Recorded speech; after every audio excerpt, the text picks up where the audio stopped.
Neither ignorance nor illusion ever happened to you. Find the self to which you ascribe ignorance and illusion, and your question will be answered. You talk as if you know the self and see it to be under the sway of ignorance and illusion.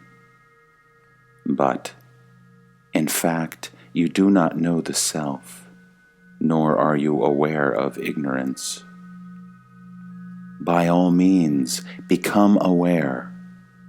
This will bring you to the self, and you will realize that there is neither ignorance nor delusion in it. It is like saying, if there is a sun, how can darkness be? As under a stone there will be darkness, however strong the sunlight, so in the shadow of the I am the body consciousness, there must be ignorance and delusion.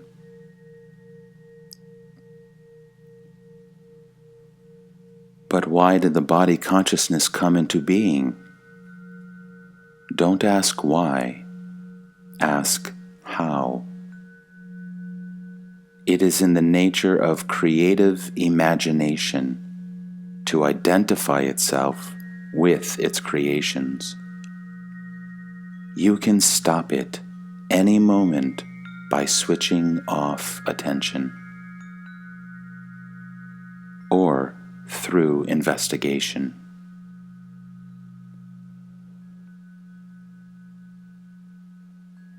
First, you create a world. Then, the I am becomes a person who is not happy for various reasons.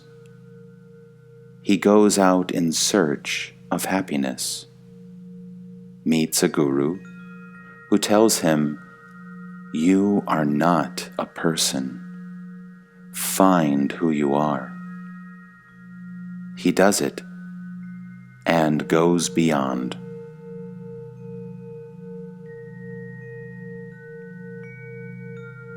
Why did he not do it at the very start? It did not occur to him. He needed somebody to tell him.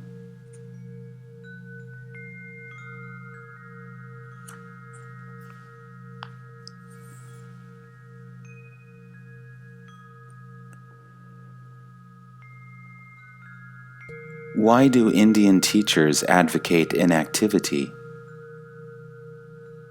Most of people's activities are valueless, if not outright destructive.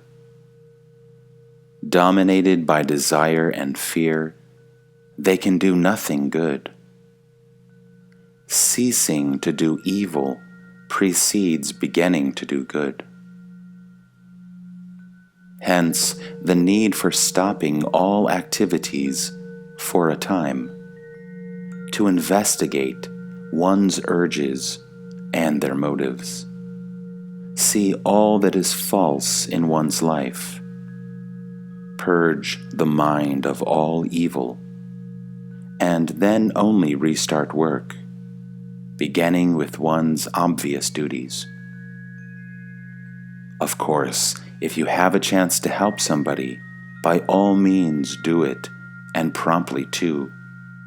Don't keep him waiting till you are perfect. But do not become a professional do-gooder.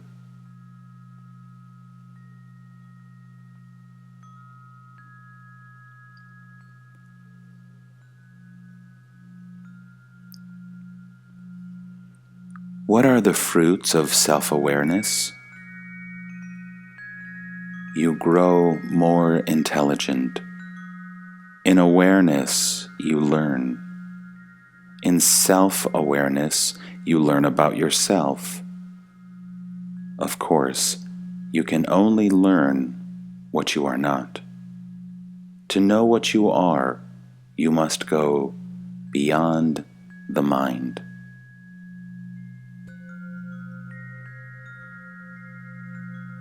Is not awareness beyond the mind? Awareness is the point at which the mind reaches out beyond itself into reality. In awareness, you seek not what pleases, but what is true.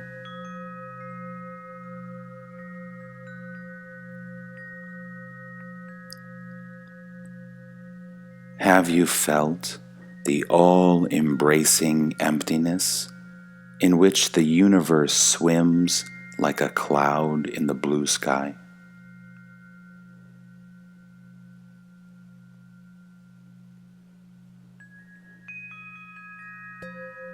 Destroy the wall that separates. The I am the body idea, and the inner and the outer will become one. Am I to die? Physical destruction is meaningless. It is the clinging to sensate life that binds you. If you could experience the inner void fully, the explosion into the totality would be near.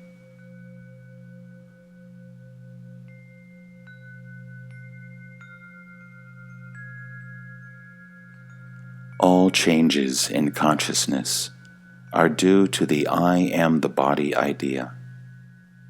Divested of this idea, the mind becomes steady. There is pure being, free of experiencing anything in particular. But to realize it, you must do what your teacher tells you. Mere listening, even memorizing, is not enough. If you do not struggle hard to apply every word of it in your daily life, don't complain that you made no progress. All real progress is irreversible. Ups and downs merely show that the teaching has not been taken to heart and translated into action fully.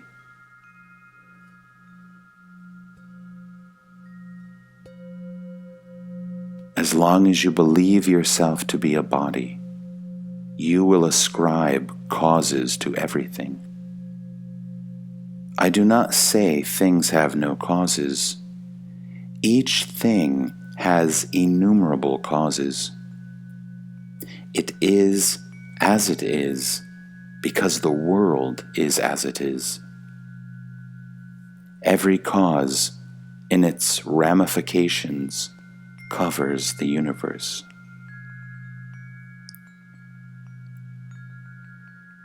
When you realize that you are absolutely free to be what you consent to be, that you appear to be because of ignorance or indifference, you are free to revolt and change. You allow yourself to be what you are not. You are looking for the causes of being what you are not. It is a futile search. There are no causes, but your ignorance of your real being, which is perfect and beyond all causation. For whatever happens, the entire universe is responsible, and you are the source of the universe.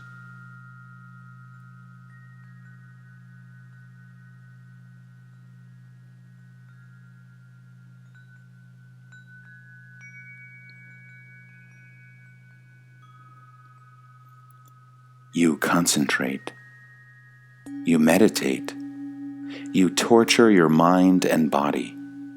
You do all sorts of unnecessary things, but you miss the essential. which is the elimination of the person.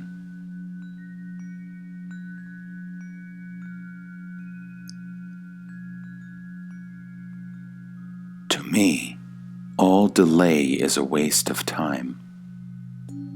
You can skip all the preparation and go directly for the ultimate search within. Of all the yogas, it is the simplest and the shortest.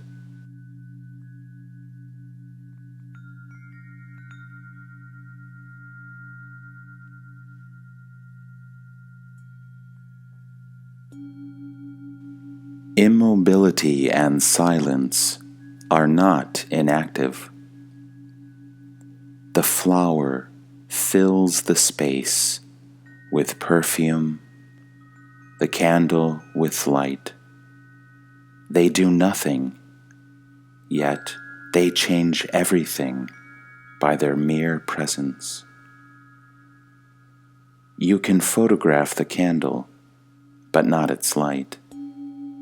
You can know the man, his name and appearance, but not his influence. His very presence is action.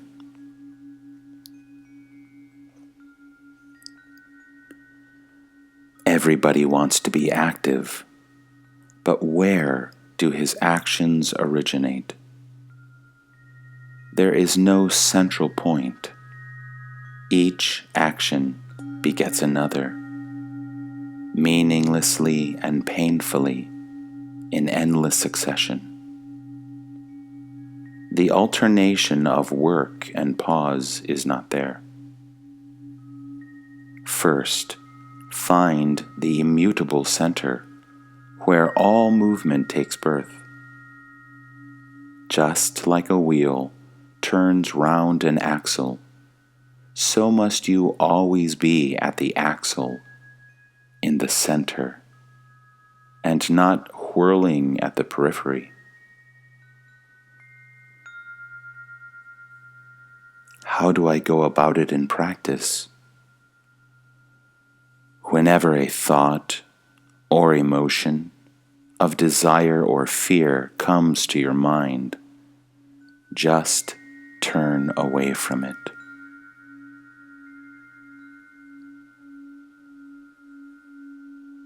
By suppressing my thoughts and feelings, I shall provoke a reaction. I am not talking of suppression.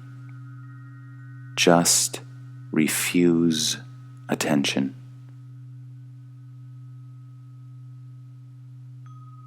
It has nothing to do with effort.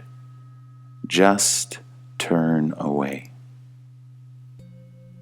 Look between the thoughts rather than at the thoughts. When you happen to walk in a crowd, you do not fight every man you meet. You just find your way between.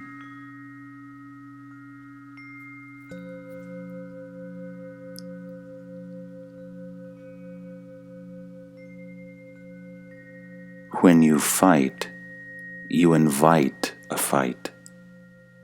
But when you do not resist, you meet with no resistance. When you refuse to play the game, you are out of it.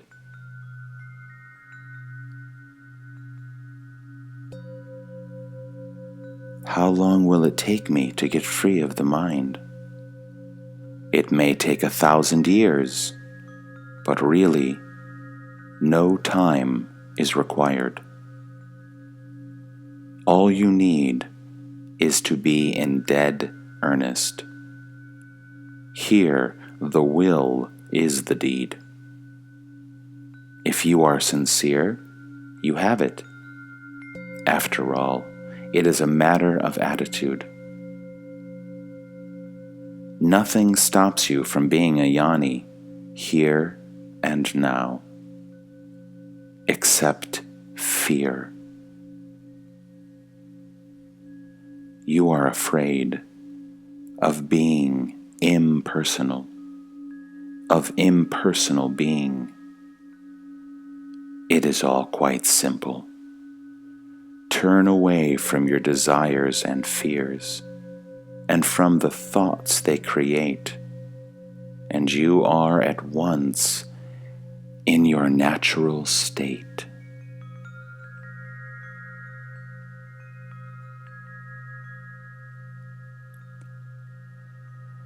Leave your mind alone. That is all. Don't go along with it. After all, there is no such thing as mind apart from thoughts which come and go, obeying their own laws, not yours. They dominate you only because you are interested in them.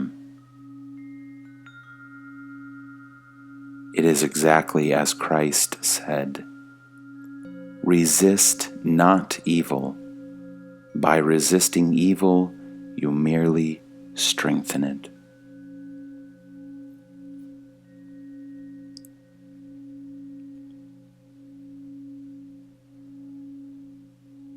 There is nothing to renounce. Enough if you stop acquiring. To give up, you must have, and to have, you must take. Better don't take. It is simpler than to practice renunciation, which leads to a dangerous form of spiritual pride. All this weighing, selecting, choosing, exchanging, it is all shopping in some spiritual market. What is your business there? What deal are you out to strike? When you are not out for business, what is the use of this endless anxiety of choice? Restlessness takes you nowhere. Something prevents you from seeing that there is nothing you need.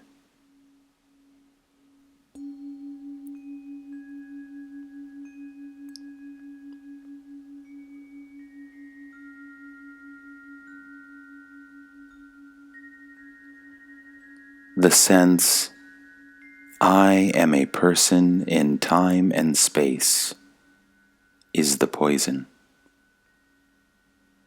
In a way, time itself is the poison. In time, all things come to an end, and new are born, to be devoured in their turn. Do not identify yourself with time. Do not ask anxiously, "What next? What next?" Step out of time and see it devour the world. Say, "Well, it is in the nature of time to put an end to everything. Let it be. It does not concern me. I am not combustible, nor do I need to collect fuel."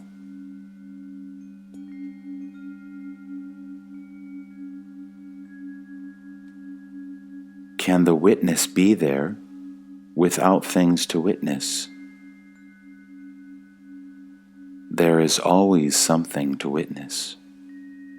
If not a thing, then its absence. Witnessing is natural and no problem. The problem is excessive interest, leading to self-identification. Whatever you are engrossed in, you take to be real.